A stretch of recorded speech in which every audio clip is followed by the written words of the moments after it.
Instant puliyodharai premix office going woman bachelors ஊர்லேருந்து வந்து stay பண்ணி படிக்கிறவங்க ஒர்க் பண்ணுறவங்களுக்குலாம் இது ஒரு ஆப்டான ரெசிபி.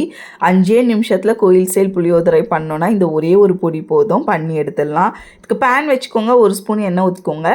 லெமன் சைஸ் புளியை சேர்த்து நல்லா எண்ணெயில் ஃப்ரை பண்ணி பிளேட்டுக்கு மாற்றிக்கோங்க. இப்போ 8 காஞ்ச மிளகா சேர்த்து இதையுமே நல்லா ஃப்ரை பண்ணி பிளேட்டுக்கு மாற்றிக்கோங்க.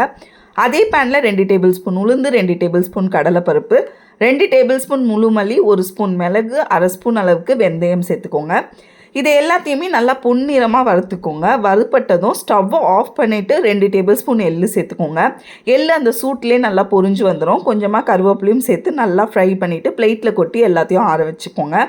இப்போ இதில் அரை ஸ்பூன் மஞ்சள் பொடி, அரை ஸ்பூன் பெருங்காயம், உப்பு தேவைக்கேற்ப சேர்த்துட்டு நல்லா இந்த அளவுக்கு கொருன்னு அரைச்சி எடுத்துக்கோங்க. இந்த அளவுக்கு கொருன்னு அரைச்சிங்கன்னா தான் புளியோதரையில் போடும்போது டேஸ்ட்டாக இருக்கும். ஸ்மூத்தாக அரைச்சிடாதீங்க. இப்போ அதே பேனில் 2 டேபிள் ஸ்பூன் அளவுக்கு நல்லெண்ணெய், 1 ஸ்பூன் கடுகு, 1 டேபிள் ஸ்பூன் உளுந்து, 1 டேபிள் ஸ்பூன் கடலைப்பருப்பு, 2 காஞ்ச மிளகா, 2 டேபிள் ஸ்பூன் அளவுக்கு வேர்க்கடலை சேர்த்து நல்லா வறுப்பட்டதும் கொஞ்சமாக கருவேப்பிலை, அரை ஸ்பூன் மஞ்சள் பொடி சேர்த்துக்கோங்க. கொஞ்சமாக இந்த தாளிப்புக்கேற்ற உப்பு சேர்த்துட்டு ஸ்டவ் ஆஃப் பண்ணிக்கோங்க. இப்போ நான் வெள்ளை சாதத்தை நல்லா உப்பு போட்டு உதிரியாக வடித்து வச்சுருக்கேன்.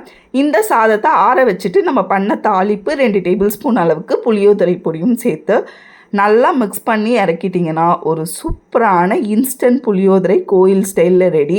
எப்போல்லாம் உங்களுக்கு கோயில் ஸ்டைல் புளியோதரை சாப்பிட்ணுன்னு நினைக்கிறீங்களோ அப்போல்லாம் இந்த ஒரே ஒரு பொடி இருந்தால் செஞ்சு சாப்பிட்டுடலாம். டேஸ்ட்டு அப்படி இருக்கும்.